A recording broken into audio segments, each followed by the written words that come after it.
Hello, welcome back to the channel. So let's continue our previous videos and do one mixed problem on substitution as well as partial fractions. So now in this integral or in this specific expression over here, you can clearly notice that you have a sine theta and cos theta term, which gives you an idea that it might be easier for us to use substitution and convert this expression into a simpler one by using the concepts that we learned about substitution in the previous videos, right? So if we can somehow assume, because we need a cos theta d theta term over here, if we assume our x function or maybe u function to be sine theta, we can clearly get a cos theta d theta term over here, right? So let's do that first. And before watching this video, if you have not watched my previous videos on substitution as well as partial fractions, I would highly suggest you to first watch those videos in order to get the full idea about what we would be doing in this video. And again, we know the concepts of substitution, that we assume a u function, but in this case, let's assume instead of the u function, let's assume an x function over here, because we are familiar with using partial fractions on x variables, right? That would definitely not change anything at all. We are just assuming a u function to be just another function, which is the x function. And we will clearly see how that will relate to our previous learned concepts of partial fractions. So in this integral, let's first simplify this denominator over here, because we have a cos square theta term and we know the relation between cos square theta and sine square theta, right? We know that cos square theta is basically equal to 1 minus sine square theta, right? And we'll have to convert this cos square theta into sine square theta expression, because we know that if we'll assume our x function to be sine theta, we want everything except cos theta d theta term to be in sine theta, right? That is what we already know about using substitution. So if we convert our denominator using this relation over here, our denominator will be easily converted to 3 sine theta plus 1 minus sine square theta minus 3, right? And you can further simplify your integral over here, which would be cos theta d theta 3 sine theta minus sine square theta minus 2 in this case, right? And now you can clearly notice the same pattern that we observed in the substitution problem questions.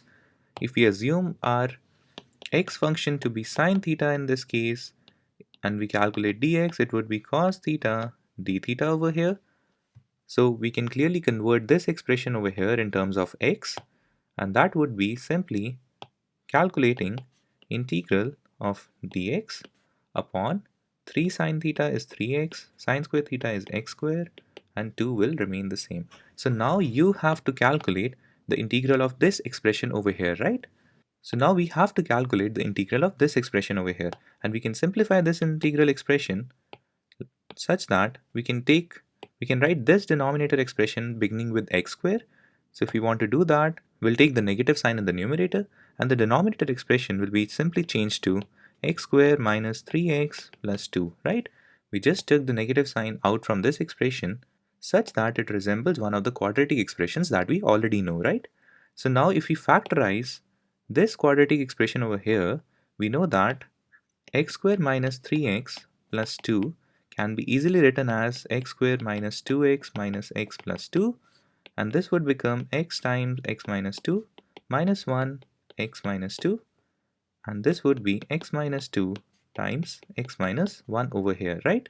And now you can easily notice that you can definitely convert this expression into this expression over here. So let's do that, and then after doing that, you'll observe the same pattern you used to observe in the partial fractions questions, right? So if we convert this expression in terms of having factored out terms in the denominator, we will have x minus 2 times x minus 1 over here, right? So now this is the final integral that you have to solve, and you can clearly see factored out terms in the denominator, which gives you an idea that it would be easier for you to solve this integral using partial fractions rather than using any other approach over here, right?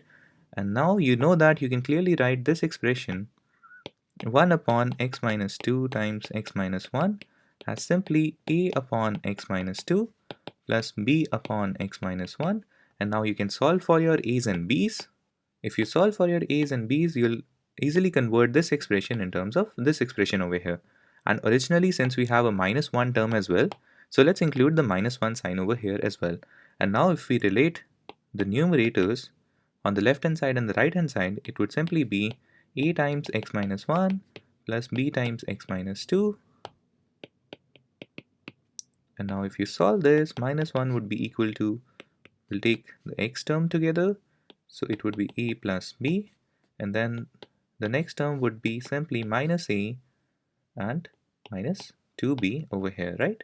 And now you know that you don't have an x term on the left hand side, so a plus b is equal to 0, minus a minus 2b is equal to minus 1, and from this relation a is equal to minus b. If your a is equal to minus b, this expression over here will simply become b minus 2b equals minus 1, which is minus b equals minus 1.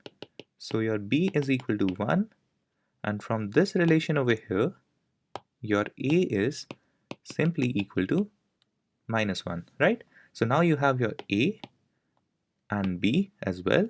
You can easily convert this expression in terms of these two individual components. And if we do that, our integral will simply become, we know the values of a and b. The value of a is minus 1, the value of b is 1, so a is minus 1, value of b is 1, and now we were calculating the integral of this expression, which would be simply integral of this expression plus integral of this expression over here, right? So this would be your final integral calculation, and you can easily solve that in order to get your answer. Again, I'll leave the integral calculations to you, and I will highly appreciate if you can comment down in the comment section below the answer to this indefinite integral over here, and also the answer to the original integral that you had for this question.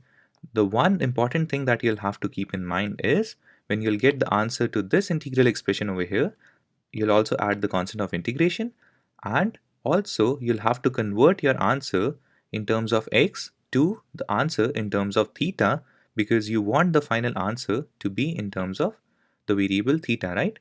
So whatever answer you will get, you'll substitute the value of x as sine theta in the final expression to get the final answer, which is the same process that we were doing in the previous videos as well when we had substitution related questions, right?